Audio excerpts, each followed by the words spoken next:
One Piece fans, there's always some good news when One Piece does something like this, right? You always like to hear that, yo, One Piece did it again, it broke this record, it did that, and it's always fascinating. It's always like, yeah, that One Piece freaking greatness, let's freaking go. Okay, people, before we get started, quickly, if you would hit that subscribe button and that bell to get notified. We drop new episodes of ForneverWorld every Saturday, 12 p.m. EST, and throughout the week, we re-upload some segments for your viewing pleasure. Hit them buttons, and let's get into the story, shall we? You know, despite the fact that people have been sleeping on, and I would throw the argument even slandering to a certain degree, One Piece Film Red, it seems as though One Piece Film Red is actually doing extremely well, so much so that Toei is like, yo dog, you're breaking the box office. Let's read. Toei sets new box office record with 32 billion yen in 2022. Film production company Toei announced on Wednesday that its total box office earnings from January 1st to December 31st, 2022 add up to about US $246 million,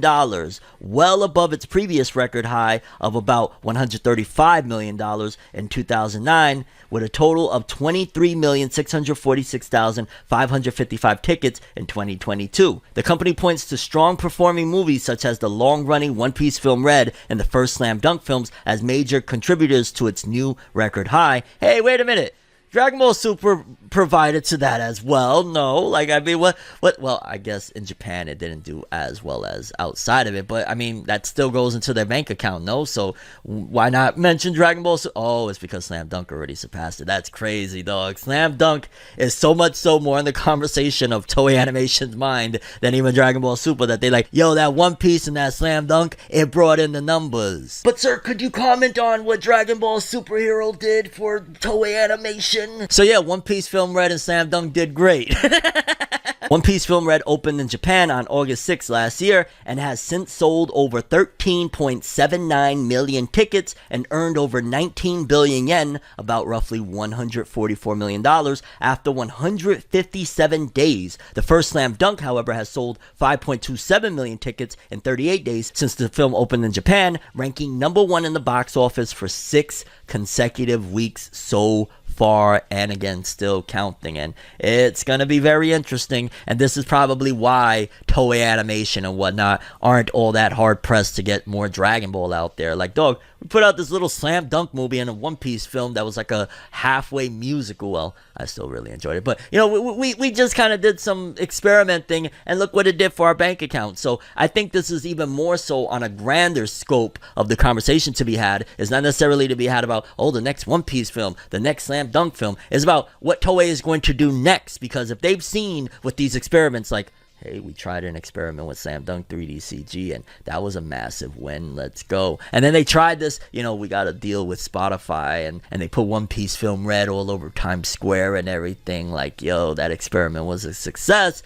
We're going to see them either go down the paths of both of those, which would mean more CG 3D from Toei, but also more music elements and things of that nature. It's going to probably affect the way they move moving forward, because if they've seen success like this, if they've seen like, well, we don't have to finally, you know, we could fall back from the tradition of just putting everything into people punching each other, into relying on Dragon Ball to come and save the day, like Toriyama's, you know, the superhero himself. If they don't have to do any of that stuff anymore, and they can experiment and they can go in different avenues that arguably down the road is going to be cheaper, they're going to go down that road. So honestly, whenever Toei picks up a title from anywhere, be wary. Be wary of the fact that they are very much so happy and excited about the money that is being made utilizing 3D CG, that they might be like, from now on, oh word, yo, that new, what, oh, it's Sakamoto Days, yeah, we're gonna license that for 3D CG anime. And again, maybe it could be cool, who knows, but yeah, Toei Animation,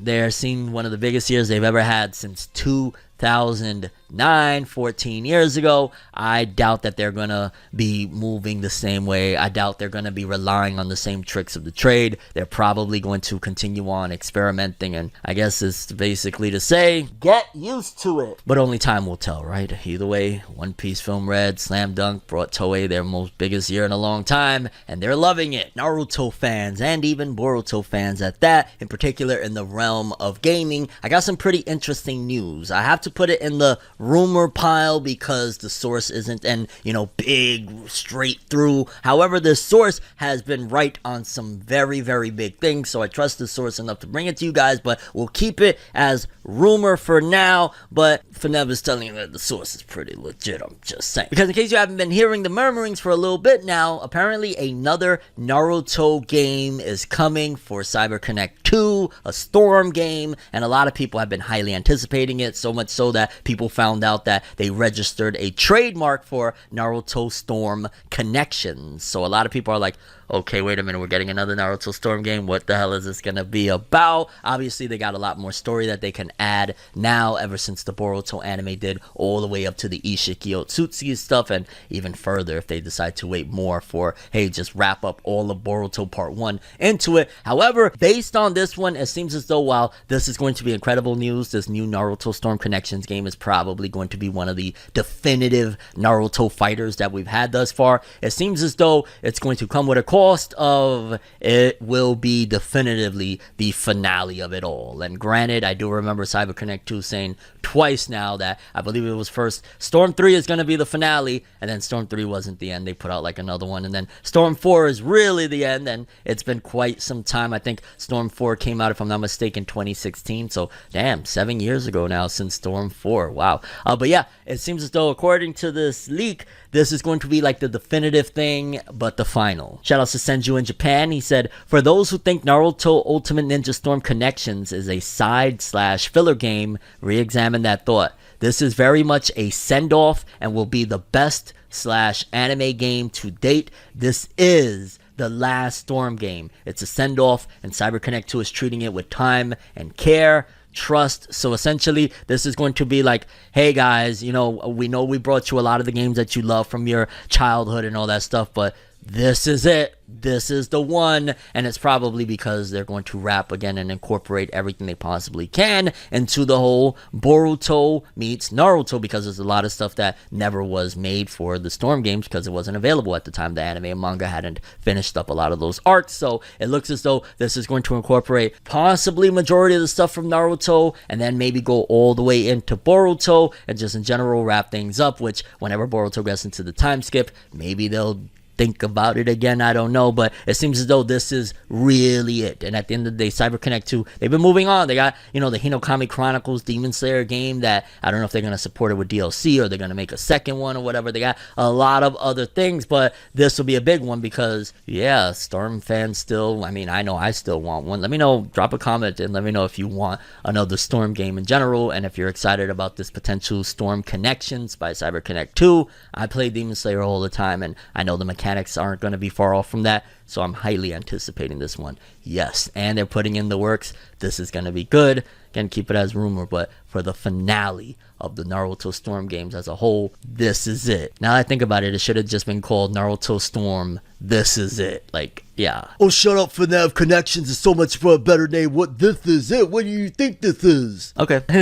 I never thought I would see this day, fam. Back in the day, go to like 97, 98, when I first started checking out this series, when I first started collecting the cards, when my fandom just began, and they told us, gotta catch them all. There's 150, and later on you hear a 151 because of Mewtwo. Pokemon, you're like, yo, dog, that's crazy. There's so many of these Pokemon thingy-majigs. What the heck is all of this? You never thought that Pokemon would take it this far, fam. You never thought that we would be 2023, and there's a new Pokemon anime coming with a new character, and it's still strong as ever. There's new games dropping all the time that sell massively still all these years later, but then it takes it even a step further, because like I said, we started off with $150, 151 if you add in the good old Mewtwo, and as it stands right now, Pokemon has officially surpassed, and they celebrated it at that, 1,000 Pokemon. The Pokedex just got that much bigger. Let's take a look.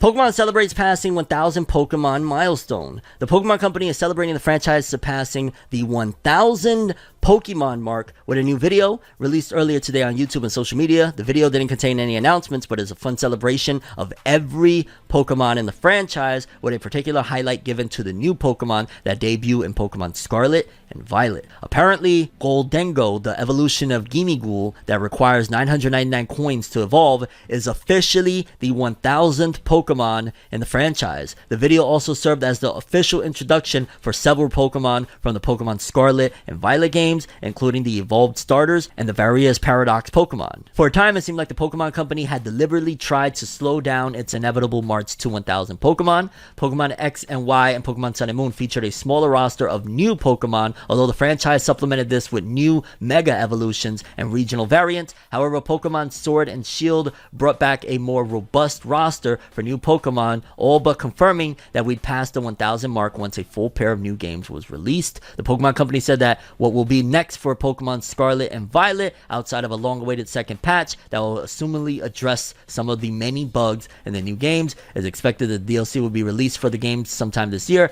as there are several regions of Paldea left to explore, and teasers of more revelations involving the mysterious Area Zero and the Pokemon responsible for the terrestrial phenomenon. And I say all that to say, wow, 1000 Pokemon, dog. Like, I honestly can't name. I want to say probably the Hoenn region is the last one where I was really knowledgeable. Pretty much Pokemon lost me hardcore once they switched the voice actors. Once it was no longer the people from 4Kids, the classic voices, that's where they totally lost me, and it was like, oh, okay, yeah, that's cool beans. But yeah, so as far as Pokemon goes, I probably could recognize some of them, but in terms of like out of 1000, I don't know how many I could really name. I just know that Bulbasaur is the first Pokemon on the Pokedex, and it leads all the way into this. You got to do 999 coins to evolve. What are we doing here, fam? How did we get to this point? Either way, Pokemon celebrates 1000 Pokemon. Gotta catch them all. Gotta catch them all. You ain't never catch them all. You ain't never catching them all. Okay, that was terrible. Either way, you ain't never catching them all. 1000 Pokemon. Have fun. Lights be flashing and looking at me, such a odd unique, yet I'm so unique and you're looking at me. If the wolves could talk, they would probably repeat, and I'd probably say, bitch, get the fuck off me.